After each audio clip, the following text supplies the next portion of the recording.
Missing youth festival 2026 के मंच पर उपस्थित असम के लोकप्रिय मुख्यमंत्री डॉक्टर हेमंत बिस्वा शर्मा जी, मेरे मित्र और केंद्रीय मंत्री श्रीमान सर्बानंद सोनोवाल जी, जिनके निमंत्रण पर मैं आया हूं, डॉक्टर रनोज पेंगू जी, माननीय शिक्षा मंत्री असम सरकार, श्री परमानंद जी, सीएम मिसिंग स्वायत्त परिषद, श्री प्रधान बरुआ, यहाँ के सांसद श्री भुवन पेगू, मान्य विधायक जोनाई, श्री नबा कुमार डोले, मान्य विधायक ढकुआ खाना, श्री भुवन गामा, मान्य विधायक माजुली, श्री कलिंग मोयोंग, अरुणाचल के भारतीय जनता पार्टी के अध्यक्ष महोदय श्री तिलक डोलिन, अध्यक्ष TMPK, बहन रूपा कमान, जिला अध्यक्ष भाजपा श्री मानव डेका, विधायक जी, और आज जहां तक नजर न पहुंच पाए वहां तक पहले बैठे हुए मेरे सभी मिसिंग भाइयों बहनों को मेरा प्रणाम, आप सभी को नमस्कार। सबसे पहले मैं असम के शिक्षा मंत्री जी का बहुत बहुत धन्यवाद करना चाहता हूं। उन्होंने मेरे घर पर आकर सभी मिसिंग भाई बहनों के साथ मिसिंग यूथ फेस्टिवल 2026 में, ये 10वें यूथ फेस्टिवल में आने का निमंत्रण दिया, और मैं आज इस मंच से पूरे देश के सामने कहना चाहता हूं कि मैं अगर इस मिसिंग यूथ फेस्टिवल में न आता तो ये अद्भुत नजारा देखे बगैर मेरा जीवन अधूरा रहता। ये अद्भुत नजारा युवा भाइयों बहनों से भरा हुआ है, बड़ा मैदान, यहां से बोगीबिल ब्रिज तक जहां भी देखते हैं रंग बेरंगी मिसिंग कपड़ों के साथ हमारे मिसिंग युवा उपस्थित। कोई गाता है, कोई बजाता है, कोई नृत्य करता है, कोई साहित्य की चर्चा करता है, कोई भाषा की चर्चा। मिसिंग यूथ फेस्टिवल ने समग्र देश के ट्राइब को एक अलग दिशा बताई, अपने अधिकारों की रक्षा, अपनी संस्कृति की रक्षा, अपनी भाषा, साहित्य, नृत्य, संगीत, इसकी रक्षा करने का रास्ता ये यूथ फेस्टिवल है, हाथ में बंदूक लेकर नहीं किया। और मैं बहुत बहुत बधाई हेमंत जी को भी देना चाहता हूं कि यूथ फेस्टिवल को और आपकी परंपराओं को, डोनियो पोलो को मजबूत करने के लिए आज उन्होंने 11 करोड़ रुपया असम सरकार से दिया। यही परंपराएं जोड़कर तो हमारी भारत की संस्कृति बनी। कांग्रेस के कई मित्र कहते हैं कि भारत की संस्कृति की बात करोगे तो किसी को छोटा दिखाओगे। उनको मालूम नहीं है भारत की संस्कृति जैसे मिसिंग का कल्चर है, इसी तरह से अनेक सारे कल्चर को मिलाकर ही भारत का कल्चर है। और एक दृष्टिकोण आज असम को आगे ले रहा है। मैं आज के कार्यक्रम में असम की संस्कृति के रक्षक, ब्रह्मपुत्र के प्रहरी, मेरे प्यारे मिसिंग युवा भाई बहनों को बहुत बहुत प्रणाम करना चाहता हूं। धेमाजी की इस पावन धरा पर यहां आकर मैं अपने आप को बहुत धन्य समझ रहा हूं। ये उत्साह, ये जोश पूरे देश के युवाओं के लिए प्रेरणा के पात्र है। आज मैं यहां आया हूं तब प्रकृति पूजक हमारे मिसिंग समाज की आस्था में विराजमान डोनियो पोलो परंपरा को भी मन पूर्वक प्रणाम करता हूं। सूर्य और चंद्र की उपासना प्रकृति के साथ हमें जोड़ती। जिस नदी के कारण, जिस पहाड़ों के कारण, जिन वृक्षों के कारण, सूर्य और चंद्र के कारण हमारा जीवन का अस्तित्व है। डोनियो पोलो परंपरा ये सिर्फ आसाम और अरुणाचल के लिए नहीं, ये परंपरा पूरे भारत को समग्र विश्व में प्रसिद्ध बनाती है कि प्रकृति की उपासना ही ईश्वर की उपासना। और आज प्रकृति के साथ संतुलन मिलाने का ये संदेश, जीवन का ये सत्य आप लोगों ने संभाल कर रखा है, इसको बचा कर रखा है।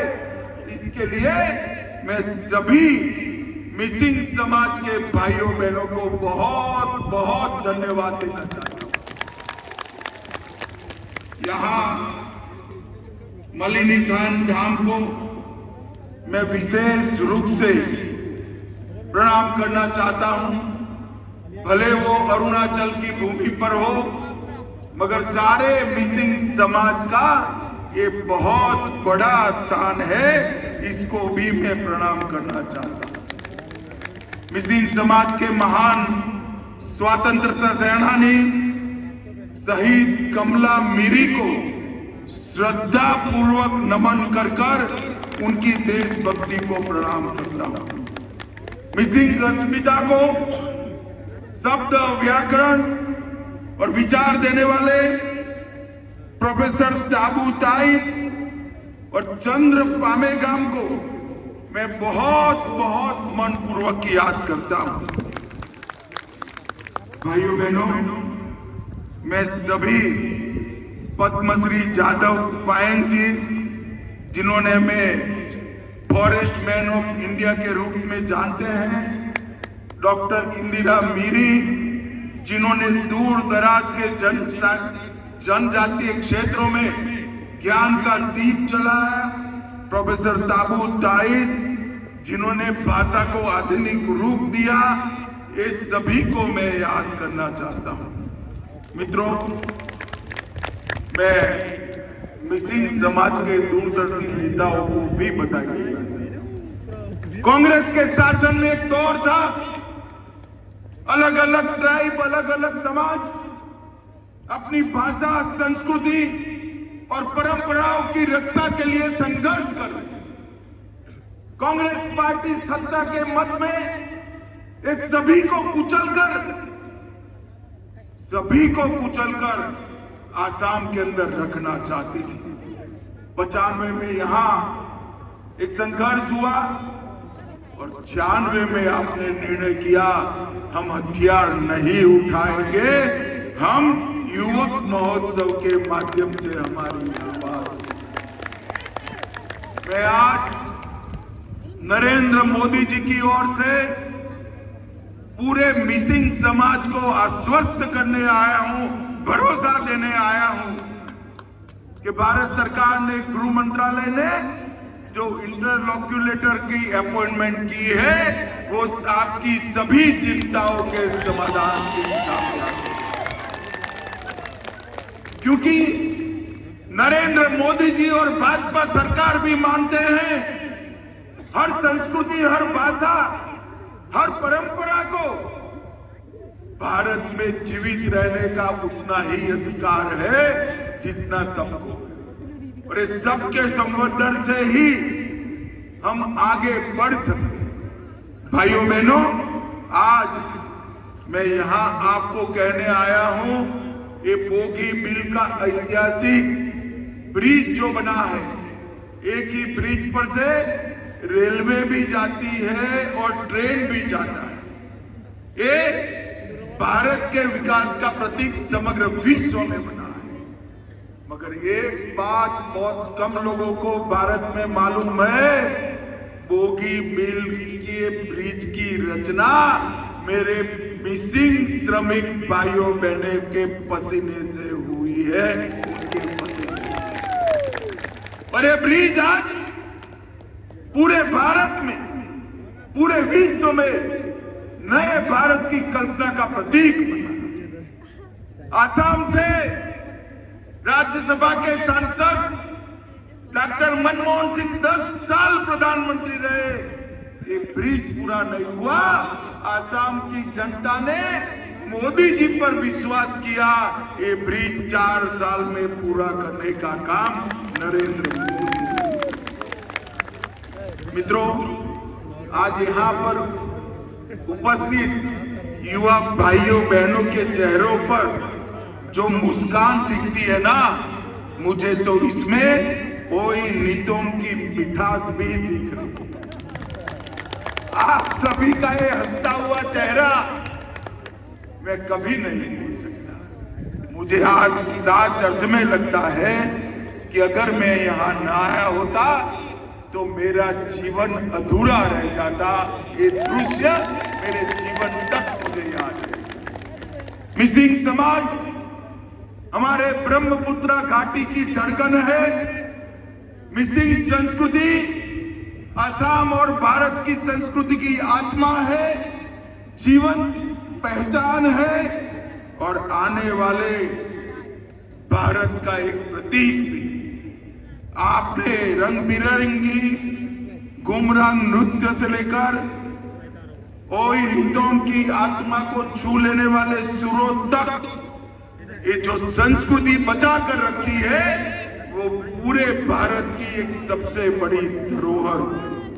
और मित्रों, मिसिंग समाज के भारत के स्वतंत्रता संग्राम पे योगदान को भी हम नहीं भूल सकते। चाहे सराय घाट की लड़ाई हो, बर्मा का आक्रमण का कठिन दौर हो या आजादी का आंदोलन हो, हर समय मिसिंग समाज ने भारत की सुरक्षा के लिए उच्चतम बलिदान दिया। भाइयों बहनों, मैं जब यहां आने से पहले जानकारी ले रहा था, ग्लोबल वार्मिंग से पूरी दुनिया परेशान है। बाढ़ प्रबंधन पर बड़े बड़े सेमिनार हो रहे हैं, मगर हमारे मिसिंग भाइयों ने सदियों से पहले इसका रास्ता निकाला। और इसका रास्ता है, ये दूर दिखाई पड़ता है ना आपका चांग घर, इसका रास्ता है। इसके माध्यम से हमने दुनिया नदियों को बांधकर बाढ़ का रास्ता निकालना चाहती है, आपने नदियों को रास्ता देकर बाढ़ का रास्ता निकाला। नदी को भी संभाला, जीव जंतुओं को भी संभाला, प्रकृति को भी संभाला और अपने आप को भी संभाला। मैं 19 के चुनाव में सर्बानंद सोनोवाल जी के प्रचार में गया था, तब ये चांदगढ़ में मैं गया था, आज भी जाने वाला हूं और पूरे भारत को दिखाने वाला हूं। मित्रों, पूरी दुनिया प्रकृति के साथ संतुलन बनाना चाहती है। मैं पूरी दुनिया के लोगों को कहना चाहता हूं, प्रकृति के साथ संतुलन कैसे मिलाते हैं, ये अगर देखना है तो अली आए लिगांग, इसको देख लीजिए। ली का अर्थ बीज होता है और गांग का अर्थ बोना होता है। जब बीज बोते हैं तब प्रकृति पुनर्जीवित होती है। और बीज बोने के पहले हमारे मिसिंग भाई बहन धरती माता की पूजा करते हैं। इससे बड़ा प्रकृति का संभालने का कोई रास्ता हो नहीं सकता। भाइयों बहनों, आज मैं आपको कहने आया हूं कि आने वाले दिनों में भारत की सेंट्रल पैरामिलिट्री फोर्सेस के अंदर मिसिंग भाइयों की स्पेशल भर्ती का कार्यक्रम, रिक्रूटमेंट का कार्यक्रम, ताकि हमारे युवा भारत माता की आंतरिक सुरक्षा के लिए अपना योगदान दे पाए। भाइयों बहनों, अब मोदी जी के नेतृत्व में आसाम शांति के रास्ते पर चल पड़ा है। हमने कई समझौते कर लगभग 10,000 युवाओं के हाथ से हथियार छुड़ाए और आज आसाम प्रगति के रास्ते पर, यह इंडस्ट्री आ रही है, बोगीबिल जैसे इंफ्रास्ट्रक्चर बन रहे हैं, नए नए एयरपोर्ट विकसित हो रहे हैं, नई यूनिवर्सिटियां बन रही है, अस्पताल बन रहे हैं, बाढ़ों को रोकने के लिए बड़े तालाबों का निर्माण हो रहा है और आज ही डिब्रूगढ़ में दूसरी आसाम की विधानसभा का भूमि पूजन भी हम कर आए हैं। आसाम सरकार ने 200 लोअर प्राइमरी स्कूलों में मिसिंग भाषा को शिक्षा के माध्यम के रूप में स्वीकार किया। मैं आसाम सरकार को बहुत बधाई, क्योंकि एक मिसिंग बच्चा अपना प्राइमरी एजुकेशन जब मिसिंग भाषा में लेता है तो भाषा एक पीढ़ी और जीवित रह जाती है। हमारी भाषाओं को आगे बढ़ाना चाहिए। आज आसाम का युवा वेपन की जगह विजन को चुने और डर की जगह ड्रीम को अपनाए। लगभग 1,56,000 से अधिक नौकरी सिर्फ 5 साल में, 1,56,000 से ज्यादा सरकारी नौकरियां हमने कोई सिफारिश के बगैर देने का काम किया है। और मित्रों, जाकी रोड में आने वाली सेमीकंडक्टर की फैक्ट्री 27,000 से ज्यादा युवाओं को नौकरी देगी और 26 के दिसंबर तक मेड इन आसाम चिप्स पूरी दुनिया में पहुंच जाएगी। वो हम सब के लिए बड़ा गौरव का काम है। मित्रों, आज मैं आसाम के जनसांख्यिकी परिवर्तन के लिए भी बात कर रहा हूं।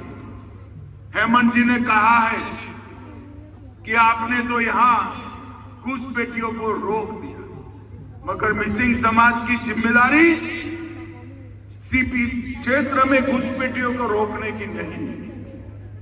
मिसिंग समाज की जिम्मेदारी पूरे आसाम को घुसपैठिया मुक्त करना। हमारे 7 जिले धुबरी, बारपेटा, दर्रांग, मोरीगांव, बोंगाईगांव, नौगांव और गोलपाड़ा आज घुसपैठिए बहुल। कांग्रेस के 20 साल के अंदर घुसपैठियों की आबादी के कारण ये 7 जिलों में जो घुसपैठियों की आबादी जरा भी नहीं थी, वहां 64 लाख आबादी हो गई है। 64 लाख। अगर घुसपैठियों को रोकना है तो क्या करना? मैं नहीं कहता कि मेरे मिसिंग युवा हाथ में हथियार लेकर बॉर्डर पर घुसपैठियों को रोकने के जाए। एक काम हेमंत बिस्वा शर्मा की सरकार करेगी, आप चिंता मत करो। परंतु अगर आप घुसपैठियों को रोकना चाहते हो तो आने वाले चुनाव में फिर से एक बार भारतीय जनता पार्टी की सरकार बनाएगी। मैं आज है विशाल समारोह में मिसिंग युवाओं को वादा कर जाता हूं, तीसरी बार भाजपा सरकार बनाइए। हेमंत बिस्वा शर्मा के नेतृत्व में हम आसाम में न सिर्फ घुसपैठ रोकेंगे, घुसपैठियों को चुन चुन कर आसाम के बाहर निकालने का काम। दशकों तक कांग्रेस ने आंख मूंद कर रखी। परिणाम ये आया कि आसाम के डेमोग्राफी, जनसांख्यिकी पूरी बदल गई। इसको रिवर्स करने का काम भारतीय जनता पार्टी की सरकार की। मोदी जी ने 15 अगस्त 2025 को high power demography changing mission की घोषणा की है, जो देश भर में डेमोग्राफिक चेंज अकुदरती तरीके से, अननेचुरल तरीके से हो रहा है। इसका अभ्यास भी करेगा, उपाय भी सुझाएगा। और मित्रों, मैं आसाम सरकार को, हमारे दोनों एक पूर्व मुख्यमंत्री और हेमंत जी बैठे हैं, सर्बानंद जी और हेमंत जी को बधाई देना चाहता हूं कि 1,26,000 एकड़ भूमि घुसपैठियों से मुक्त कराने का काम उन्होंने किया। 1,26,000 एकड़ भूमि घुसपैठियां मुक्त कराई। मित्रों, नरेंद्र मोदी सरकार ने आसाम के विकास के लिए कोई कमी नहीं छोड़ी। मैं आज कांग्रेस के नेताओं को एक आह्वान, चैलेंज देकर जाता हूं कि 10 साल आपकी सरकार थी, आसाम के ही सांसद देश के प्रधानमंत्री थे 2004 से 2014 तक। अब बताइए, आपने आसाम के लिए क्या किया, क्या दिया आसाम? वो नहीं बताते, मगर भाइयों बहनों, मैं बताता हूं। आसाम के लिए उन्होंने 1,28,000 करोड़, 1,28,000 करोड़, और मोदी जी ने 10 साल में 5,85,000 करोड़ रुपया दिया। 5,85,000 करोड़ और 30,000 करोड़ सड़क निर्माण, 95,000 करोड़ रेलवे और एयरपोर्ट के लिए 10,000 करोड़ अलग से देने का काम नरेंद्र मोदी सरकार ने किया है। ये बताता है कि हमने कितना बड़ा आसाम के डेवलपमेंट पर हमने काम किया है। भाइयों बहनों, नरेंद्र मोदी सरकार आदिवासियों के कल्याण के लिए समर्पित। आसाम के अंदर बहुत बड़ी संख्या में जनजातियों के भाई बहन हमारे रहते हैं। आज तक, आजादी से आज तक 55 साल तक कांग्रेस सत्ता में रही, कभी किसी भी आदिवासी ट्राइबल को देश का राष्ट्रपति नहीं बनाया। नरेंद्र मोदी जी ने ट्राइबल गरीब बहन द्रौपदी मुर्मू को महामहिम द्रौपदी मुर्मू बनाने का, और पूरे देश के ट्राइबलों का सम्मान। अटल जी ने जनजाति आयोग और जनजाति मंत्रालय का गठन किया। मोदी जी ने 15 नवंबर को आदिवासी गौरव दिवस घोषित किया। देश भर में 200 करोड़ के बजट से ट्राइबल म्यूजियम बनाए, और कांग्रेस ने इस देश के आदिवासियों को, ट्राइबल्स को इतना अन्याय किया था, मैं बताता हूं।